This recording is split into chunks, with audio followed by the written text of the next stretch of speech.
What's up, everyone? So I'll get straight to the point for this one, and then we'll do the usual follow-up commentary. Digital Foundry continued their Switch 2 tests by testing out the backwards compatibility, specifically when it comes to the GameCube, and they tested the latency, the performance, and the resolution. They're not the first people to test out the latency, some other big YouTubers have done it as well, and many of them have pointed out similar issues.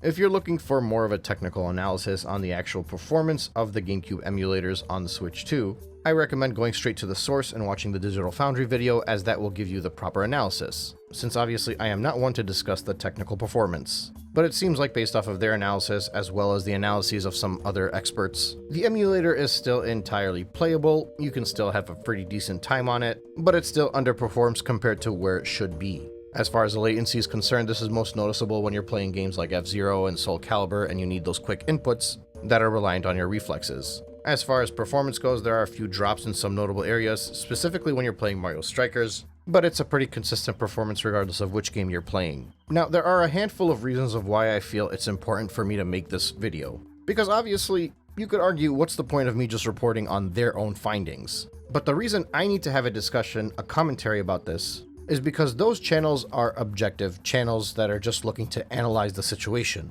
In my case, I'm doing my best to catalog every step of the way of the launch of this Nintendo Switch 2. And that's because one day in the future, when we all look back and have that discussion of why the Nintendo Switch 2 failed, I'd like to make sure my channel has covered every single detail. Or, you know, if it's the most successful thing in the world and people in the future are just wondering why there was so much controversy around the launch of the Nintendo Switch 2, I'd like to have everything archived so that people know why many of us were very bothered by this. And seeing as how GameCube emulation on Nintendo Switch Online is one of the most advertised and most sought after features of the Nintendo Switch 2, I think it's very important to at least have one discussion about this. Now, in addition to all of that, one of the funnier things, I should say, that I've noticed pop up over the past month is how many non-experts have tried to beat the narrative and discuss just how great the emulation of the GameCube is on the Switch 2. Between various articles, random posts online, and even YouTube videos, many non-experts who obviously are not doing any form of in-depth analysis are just playing it and being like, yeah guys, this is so great, so worth it, best way to play GameCube games in the modern era.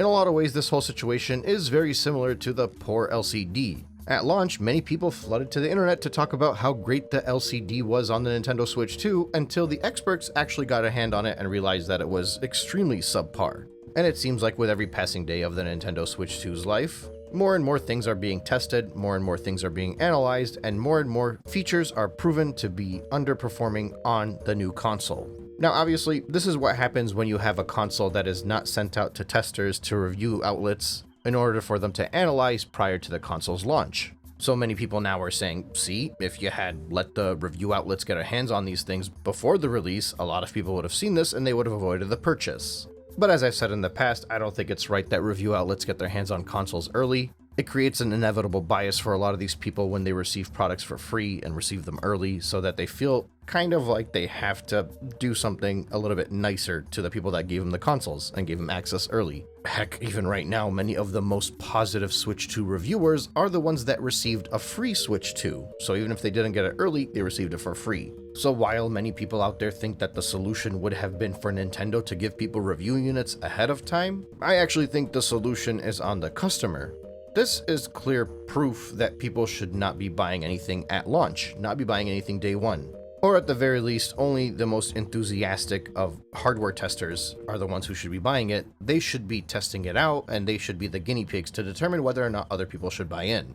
And maybe that's exactly what's happening right now. People have bought it, people are testing it out, and then many others are seeing the reviews and deciding that they will not be buying in over the next few months. But realistically speaking, that's not the case. It's just people buying a console assuming that it's going to be perfect, or at least good enough. Now, as far as the primary topic with the GameCube is concerned, obviously I need to make this video now in response to all of the people that have been talking about how great the emulation of the GameCube was. Because since so many people went out there to talk about how good GameCube emulation was and how good it was that we were getting GameCube on the Switch 2, and that's what justified all of the price gouging and all of the anti-consumer practices, or at least that's a big piece of the pie, this is yet another failed feature of the Switch 2. Yet another proof as to why the Switch 2 is not worth the price. And it's kind of hilarious because there's going to be so many people out there who are going to be like, well, I don't notice it, so it's fine. Obviously, if you put nerds to the test and the nerds test it out and find out it's not good, they're gonna see every little detail and criticize it.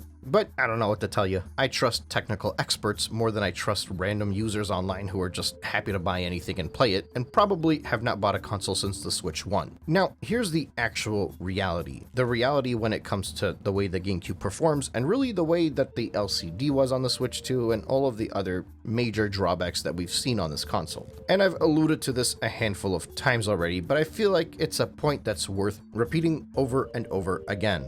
When it comes to this console, when it comes to supporting Nintendo in general, there is almost an expectation of technical inferiority, and part of the magic is seeing how Nintendo is able to develop and design amazing games with this limited hardware and power. Historically, many Nintendo fans have been okay with the status quo, or even slightly below the status quo. And part of that reason is because the games are fun, and everything in general is affordable. The console is significantly cheaper than the competition. The online subscription is cheaper, and the games, while generally technically inferior, are charged at the standard rate, and nobody's trying to set an unrealistic industry trend at Nintendo, whether it comes to the price of the game or the price of the upgrades or all that other fun stuff. Obviously, this started to change around the second half of the Switch's life and went into full fruition with the launch of the Switch 2. But again, there's an understanding between Nintendo buyers and Nintendo that we are willing to accept certain levels of mediocrity because the price is good and the experience is fun. Now, something that I've been noticing as far as the Switch 2 is concerned is that it is very much just the next Nintendo console. And what I mean by that is it has all of the limitations that the previous Nintendo consoles have had, all of the underperforming that we've seen from all of the Nintendo consoles. So you still have the mediocrity when it comes to the performance and the hardware. And while it is yet to be seen whether the gaming experience lives up to previous Nintendo consoles, largely because we still don't have many Switch 2 games to base anything off of, I'm willing to wager that most likely the games that are going to be launching, specifically the first-party games, are going to live up to the past Nintendo titles. And if it's not for the entirety of the gaming industry, it will at least live up to the past Nintendo titles for Nintendo fans. And I'm okay with that for the most part. But the problem is the only part of the equation that has changed in this entire experience is everything related to the dollar value. Again, whether that's about the consoles or the games, upgrade packs, no pack-in titles, accessories even, all of that fun stuff. And we have to bring this back full circle, because from the beginning, when people talked about the price increase, the idea through all of this was that the next-gen experience was going to justify the price increase. But the reality is that we did not receive a next-gen experience. Like, sure, compared to the Switch 1, fine, it's next gen. But this thing is not being priced in comparison to the Switch 1, it's being priced in comparison to the next gen industry experience. But it's performing as if it's just the next Switch. The typical lovable Nintendo underwhelming experience while it's being overpriced. And look, I realize a lot of people are going to be saying the $450 price tag is fine, and it's not a big deal. But at this price point, you're looking at the ability to buy high-end hardware, or even handheld gaming PCs, which are multimedia devices, as opposed to the Switch, which is a gaming device that's supposed to be optimized in order to not be as expensive as a multimedia device. To put that in simpler terms, the reason why the Steam Deck and the Switch 2 are the same price is because the Steam Deck is considered a lower-end PC, and the Switch 2 is considered a higher-end handheld console. So it feels like a lot of people view the Switch 2 as being correctly priced because it's similar price to the Steam Deck. But the Steam Deck is a computer. You can't compare the prices. On the Steam Deck, you could download emulators, you can download full OSs. The sky is very much the limit. On the Switch 2, you can't even back up your games without getting bricked. So just because the Steam Deck is a PC that has been optimized for gamers to use, it does not change the fact that it is a PC. And the Switch 2, as a handheld gaming device, is reaching further upwards than what it actually provides. And what it provides is the mediocre technical Nintendo experience, but what it charges is the more expensive Sony and Xbox and even handheld PC experience. And primarily the reason why Nintendo is charging as much as they are for the Switch 2 is not because of its technical specs. Just like with everything else related to the Switch 2, with the software and the upgrade packs and the accessories, They're charging that because they believe they can, because they view everybody as somebody that's just going to buy Nintendo without fact-checking. And clearly they're right, because people are playing GameCube and they're not fact-checking the fact that it's an inferior GameCube emulation experience, and they're claiming that it's one of the best.